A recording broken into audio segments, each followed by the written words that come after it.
here's a look at Arsenal's business so far, and it looks as though they could be bringing in Alexander Zinchenko along with Gabriel Jesus, who we already know is in. Nader Manu is with us.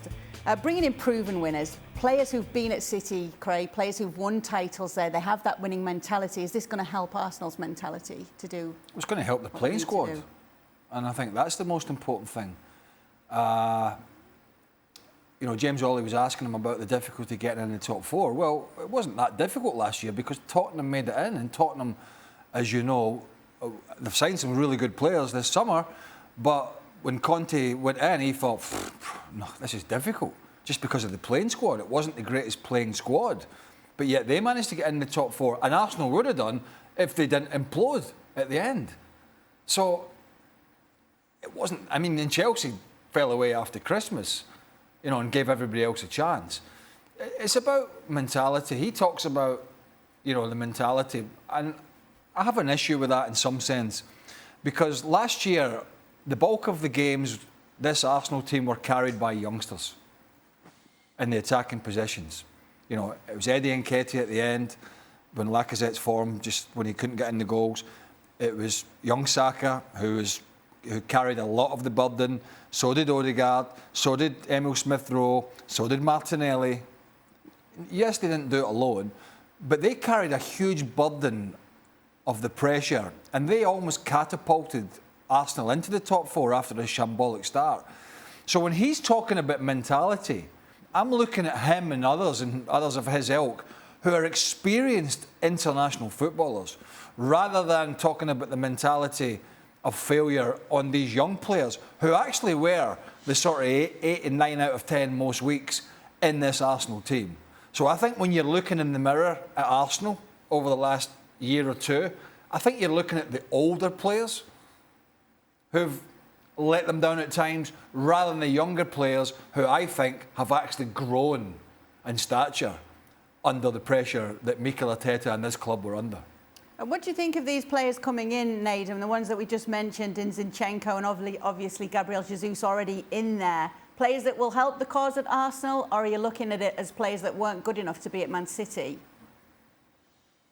I think it's players that will help the cause, because for Zinchenko and for Gabriel Jesus, they were City for a lot of years, and they contribute to some of the success that City have had along the way. So I can't really say that they're surplus, but I think at City, you know, the squad can be so deep sometimes that some people can get lost within it. And I think at times those two were that. But then to sort of put some respect on Zinchenko's name, I think it was a year ago, he was playing in the Champions League final, played in the second semi-final against PSG. So we've trusted in the final stages of the significant part of the seasons for City. So I wouldn't say he's a bit part player, same way I wouldn't say for Jesus as well, because again, he contributed very much so come the last game of last season against Villa, which won them the title. So I think for them going to Arsenal, I think seeing winners come through the door, in my opinion, was always exciting, because you kind of want to know how they did it, how City are doing things, you know, trying to get behind the curtain on that side to understand what they're doing and maybe see what you can do yourself as an individual, as a collective in terms of the club as well. So they're bringing good experiences, positive mindsets. And also,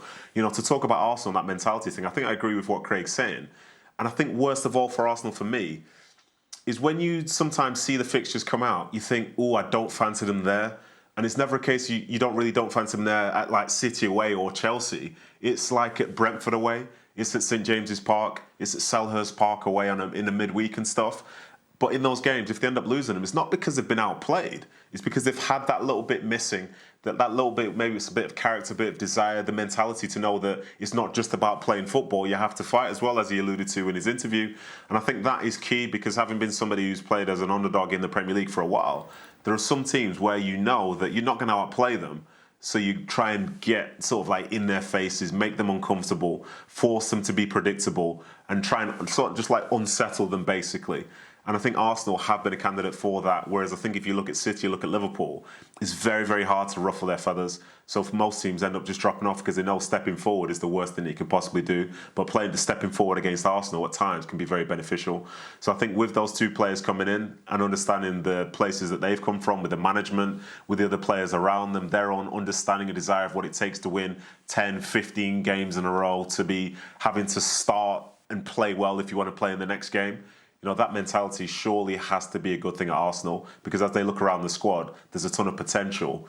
but those two are coming in and they've seen it, they've felt it, they've won it before and lifted that trophy, and it's something that I imagine the rest of the squad aspire to feel. They're not, to go back to your point, they're not bringing in two players that are, the surplus in terms of they're disposable as an asset by Manchester City, but they've been brilliant for the club.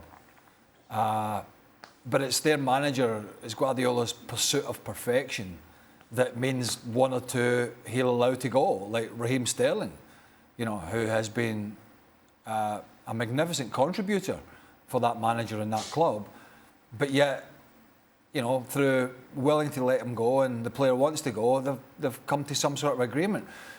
Jesus, obviously, he needs to score goals, clearly, and that's been a void because Lacazette's link-up play was good, but his goals return was not, and certainly last season.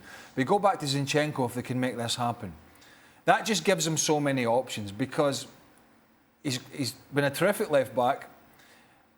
He can play in the middle of the park, as he does for the Ukraine, his country, and does it very well, by the way. And also, Arsenal have had a problem in that left side. Kieran Tierney's a terrific player, but I think Arsenal have a concern about Tierney's constant injuries. I think it's a worry for them. But if Tierney stays fit, it gives them the option, Arsenal, if they want to go to a back three, play Tierney or play a left-sided centre-back if they've got any other injuries, because Tierney can switch between left-back and left-sided centre-back, both in a 4 and in a 3. And Zinchenko can switch from left-back to midfield, and that gives much more options in terms of that left-hand side, which has been, I think, quite problematic for the reasons that I mentioned. So I think those two would be terrific signings for Arsenal, particularly if they can get the Zinchenko one done. Thanks so much for watching ESPN on YouTube. And for more sports highlights and analysis, be sure to download the ESPN app. And for premium content and live streaming, subscribe to ESPN Plus.